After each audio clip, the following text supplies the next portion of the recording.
you're going on, in which I want you to use your communication skills. But first I want to do a quick review of the communication skills. Alright, let's go.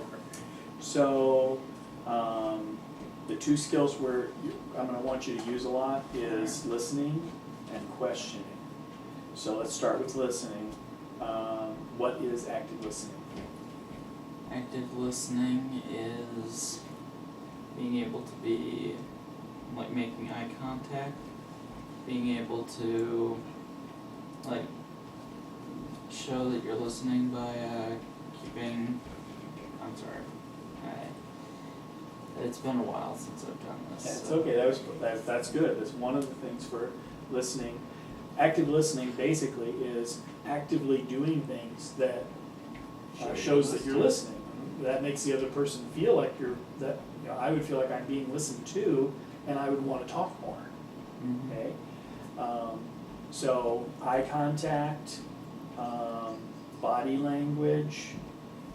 In the body language, you might have things like when you said eye contact, without thinking about it, my head started to nod, Yeah. and so that would like be acknowledging to you. Oh yeah, you're on the right track. I'm listening to you.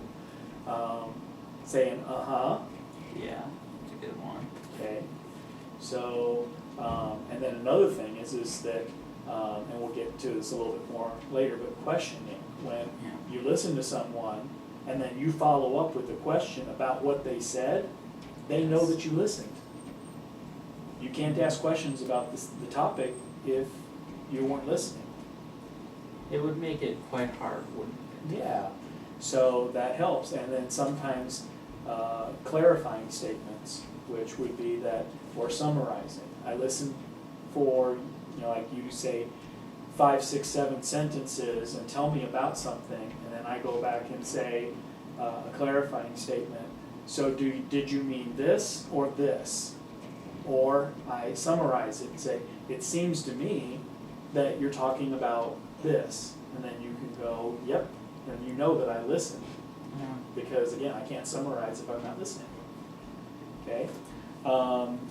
Also, a big part of listening to somebody is you have to give them the attention. You have to put the focus on them.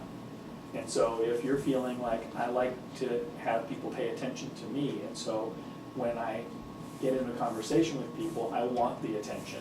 And I don't necessarily want to give them the attention. It's a thing that I think a lot of people struggle with, specifically kind of people like me. I'm not going to go too much into that, but please continue.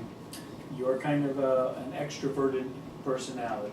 That's what I was trying to bring out. Yeah. So you like it when people are paying attention to you instead of being an introvert in which you would be uncomfortable with that. So, but you really like it. You sometimes really crave it. And so you have to make sure you keep yourself in check, that when you're having conversations with people, that you're going to give them attention and go back and forth. That's true. Okay? Because if all you do is do things to get attention, and we're 5 minutes and maybe even 10 minutes into interacting with each other, and it's all been pay attention to Evan, I'm going to feel like, well, you don't really care about me at all because you're just, doing your thing, and it doesn't feel like you care. It's kind of an asymmetrical conversation, really. Exactly. Good word, too. Yeah. So, I learned something from watching TV. Not much, but some. yeah. So you want to make sure that the other person also feels like they're getting some attention and that you care about what they have to say and what they think and how they feel. That's how you make friends, really. Yeah, exactly. So, and then you can do things, though, that are the opposite of active listening. They're roadblocks to communications.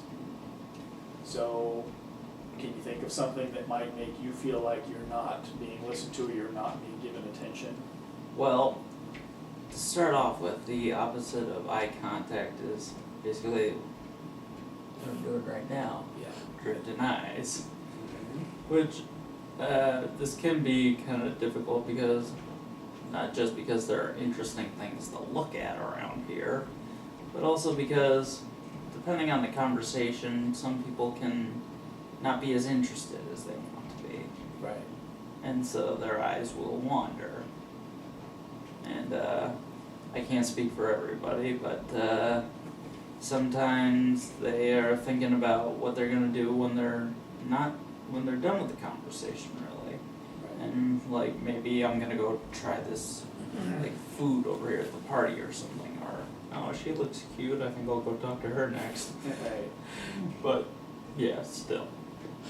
Okay, so, yeah, not making eye contact, not saying or having head nods, just not active listening would make a person feel like they're not being listened to. We also had said body posture, like sitting in a way where it seems like I am listening and my body is open, but yeah, that's what you're just about to do. Crossing your arms makes it like, I don't like what I am hearing and I don't want you to continue saying it. It sends a message. I thought that this was the wrong position, so I decided to go like this. Okay. Well, you've I been was sitting. trying different positions to see what would make me more comfortable Okay. and still make it seem like I was paying attention. Right. And then, like you were saying, the eye contact. So can I borrow your book for a moment? Oh, sure. If you're starting to talk to me, and as you're talking to me, I start reading in the book. Yeah, that's not very good for such conversations. Yeah. Go on. See, that doesn't feel like I'm listening because I'm doing something else. Or, And then if you do things, oh sorry, go ahead. if you do things like some people do to test if they're actually paying attention, start making up really weird, crazy stuff, and then they go, and then you know they're not paying attention. Right. Or multitasking, we're like famous these days for, I can do multitasking, I can do more than one thing at a time, but does it feel like you're being actively listened to and that you're being given your due respect if you're talking to me and I get up and start washing the dishes? And it's like, I say, well, no, just keep on talking, I just need to get the dishes done. It's like, do you even want to continue talking?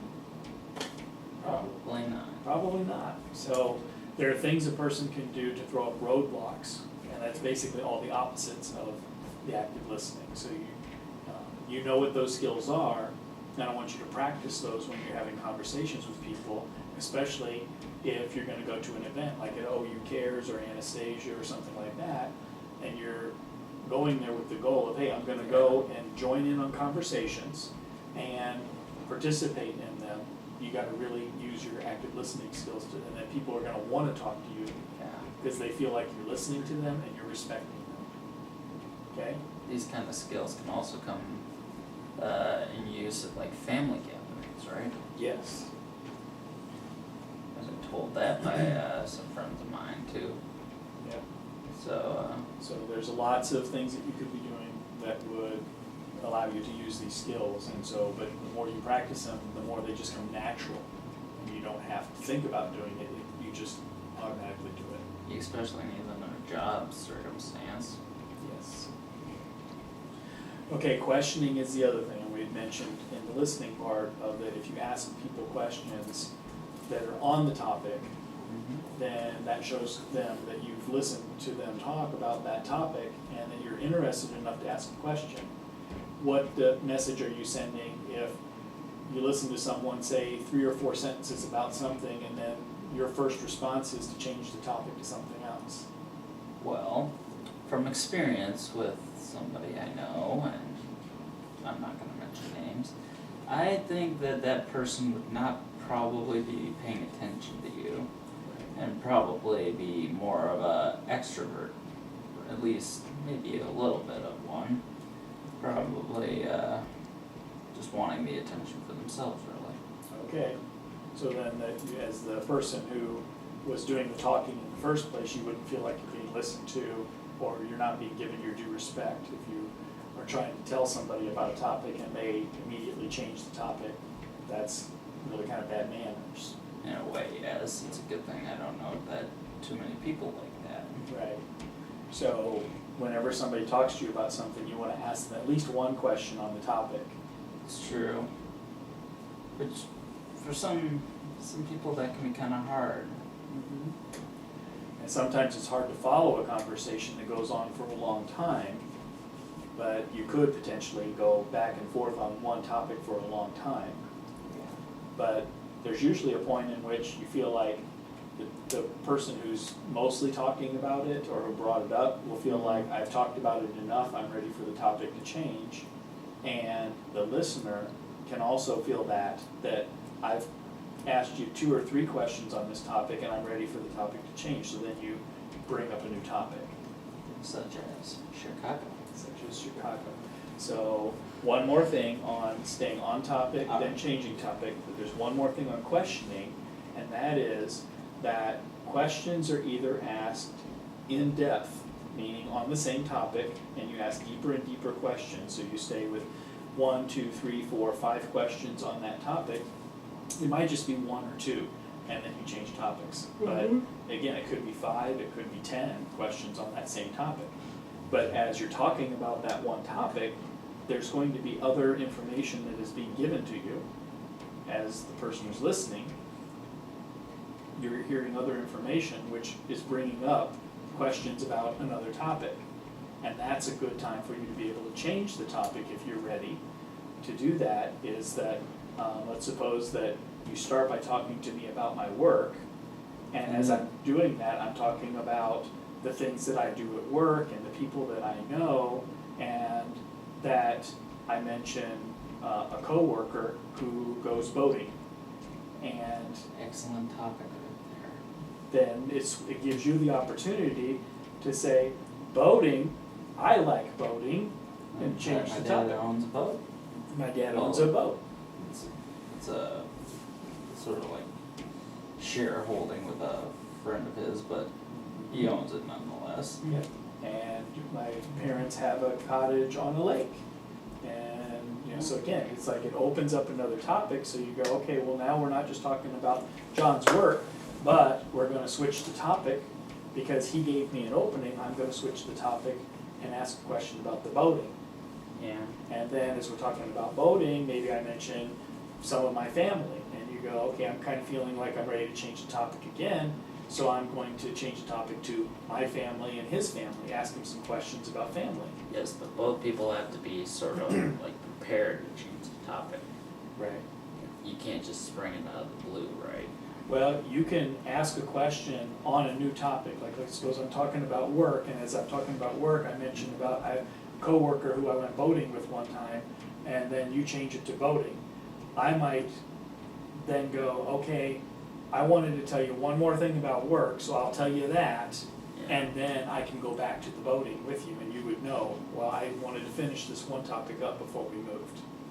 But I also might kind of go, yeah, It's not going anywhere. we're done with work topic, and now we're on to voting, and then we're on to family, and then we're on to other hobbies, and so that's called width.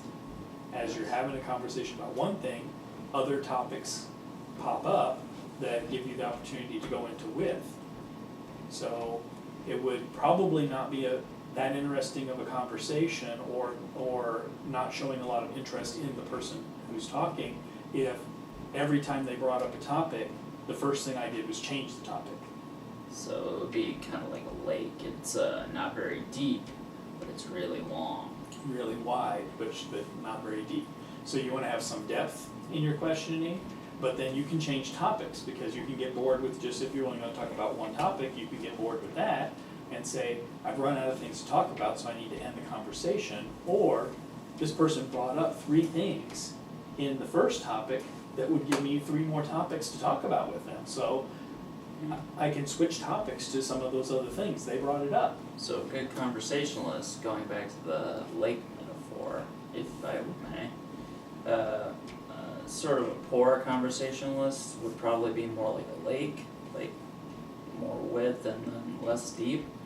But well-balanced conversationalist might have more of a like an ocean type, where it's both deep and it can be wide at the same time, Right. Very good. just about evenly.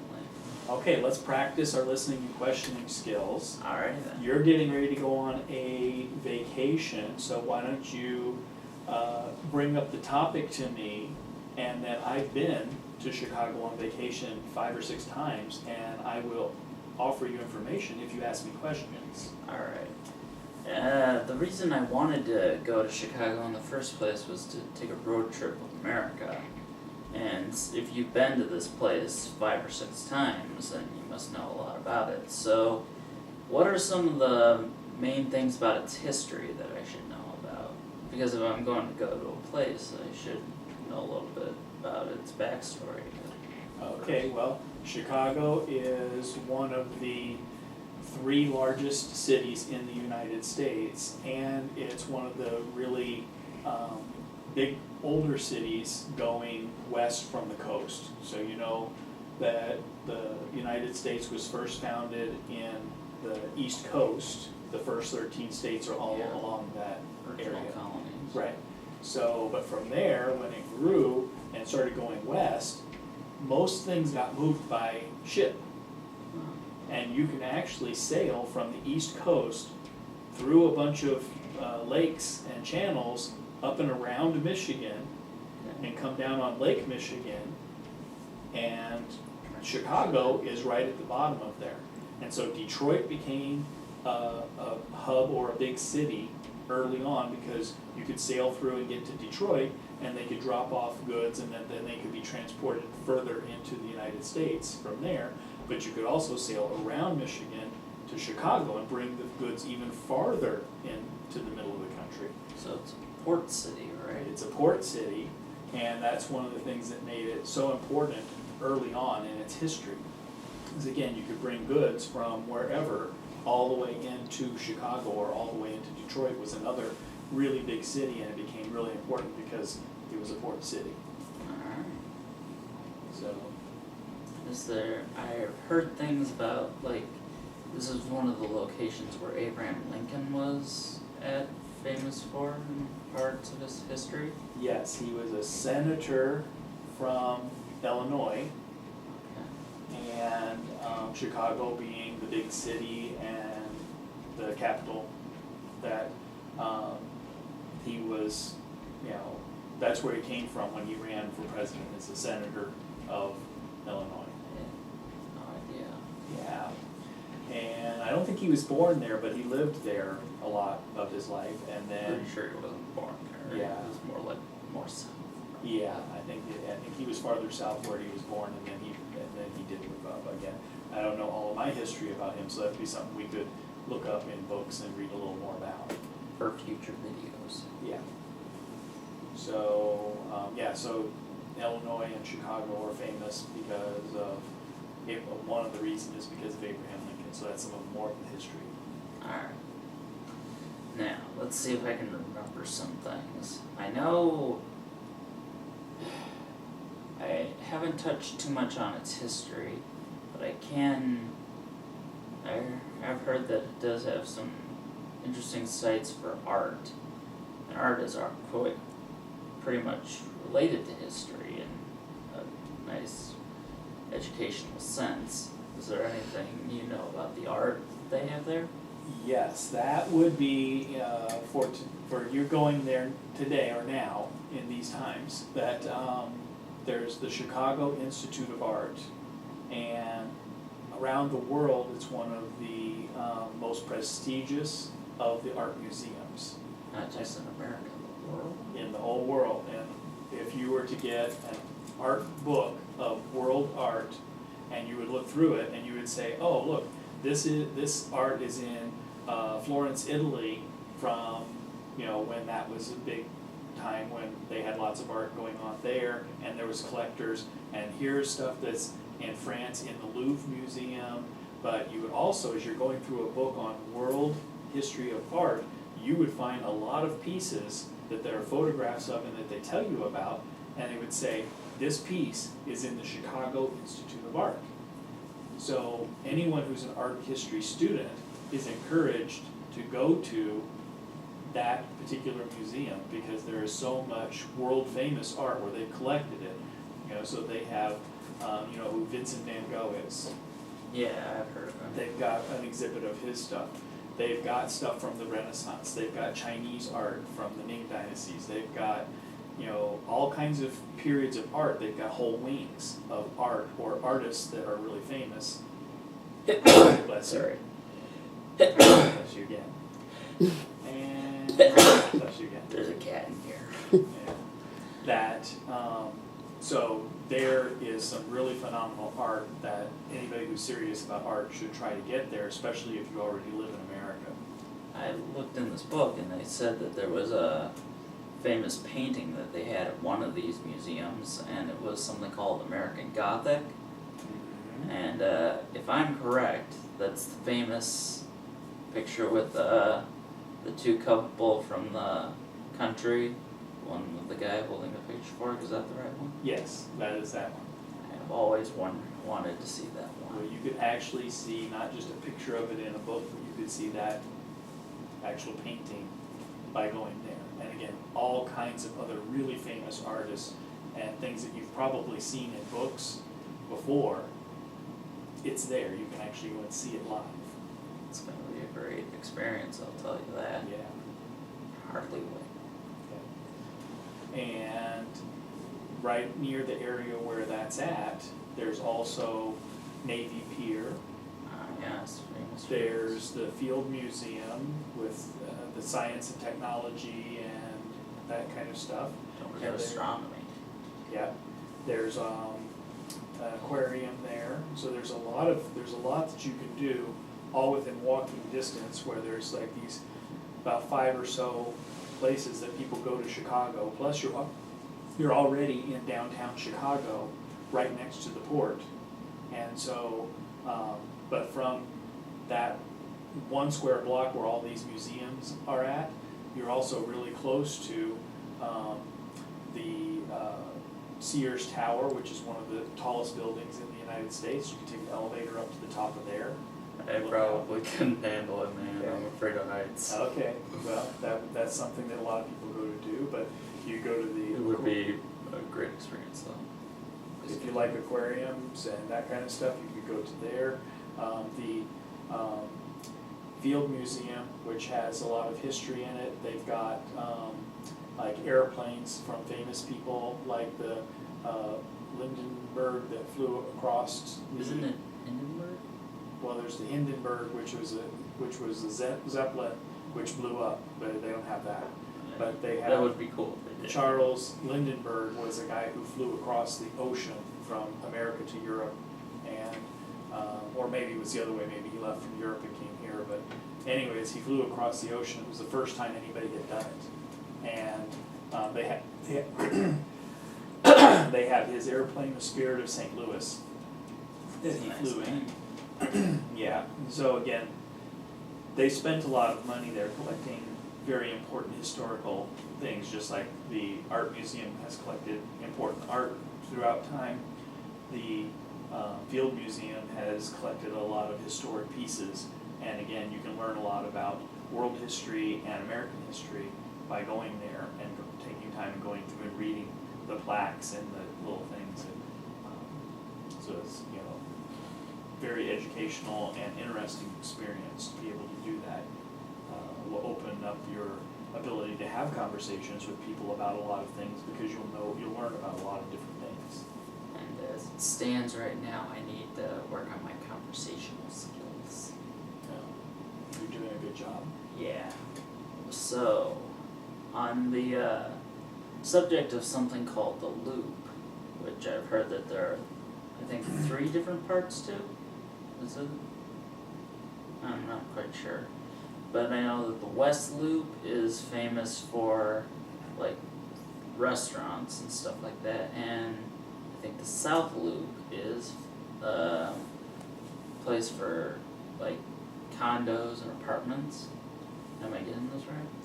Yeah, the loops are a part of their train system, and they have an elevated train that's up off the ground, so cars can still drive underneath of it, and normal traffic can happen there, but it's elevated up in the downtown area, so the train goes around and it stops at a lot of different stops, and like you said, there's different loops, so it's like, I'm gonna take this loop and go around through this part of Chicago, and I'm gonna take this loop, which is gonna go in a different part, but they all have areas where they cross and connect, so you can go from one loop to the next if you want to. Okay, so it's a train system. So you don't have to have a car when you get there, you can get all around the Chicago area on that. How very convenient. Yeah. Alright, let's see. I did touch a little bit on the restaurants, so if we could go into more depth about that. Do you know of any good places to eat there? Well, Chicago is famous for hot dogs and pizza, but again, God it's, bless America. yeah, it's one of the major cities in the United States that they would have all kinds of food. So you can get any kind of food that you want there, and you can get it very authentic. So if you go into an area where they have like a Chinese area of town, you can get Chinese food. You can go into an area where they have Greek, Italian, whatever, and get very, very authentic cultural foods from all these different areas. So it's and they make it really kind of fun and interesting because they try to make it feel like you're in that part of the world. Alright. Are there any historical landmarks I should know about? Like famous battlefields or like sites of, I hear, I think a president was born and raised in Chicago? I'm not familiar with that, so that would be another thing for us to do a little studying on, or to have other conversations with maybe some other people. But those are good questions. Alright, well, Why don't you practice closing the conversation now? alright, that would probably be a good thing to do. So, let's see. If I have no idea how to close the conversation, that's one thing I haven't worked on really. I'll switch roles with you. I'll be Evan and you be me. So I would say, well, thank you for talking with me about Chicago. It was really helpful. I'm probably going to use some of that information when I get there on my vacation. I certainly hope that you have a good time, Evan. Okay. See ya. Talk to you later. Okay. And then we just